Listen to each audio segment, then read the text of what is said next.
This door requires removal of 2 screws. There's a screw here. There's one more screw in there. After removal of the 2 screws, the plastic door panel can be removed. Carefully tear off the sound insulation board.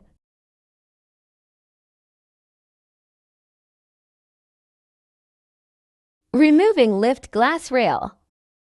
Remove this screw. Also remove this screw. Take out the glass lifting rail. Remove the 3 screws securing the lock block.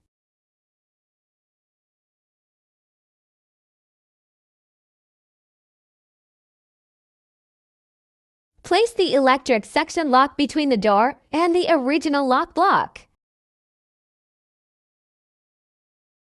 3 screw holes of electric section lock. Align the 3 screw holes in the door.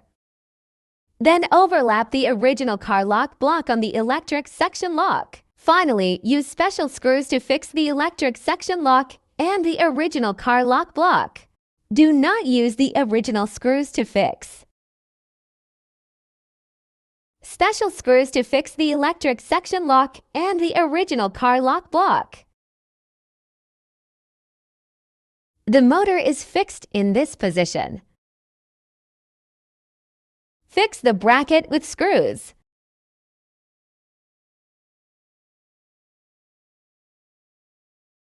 Connecting the power supply.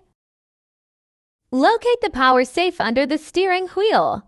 Find the power connector labeled to I. Remove the plastic cap. Insert the power cord of the electric section lock into the two-way interface. There is a screw in this position below. The ground wire is connected to this screw. Remove the original vehicle lock hook. Add a shim in the lower position. Install the original car lock hook back. The purpose of this is to increase the height of the hook.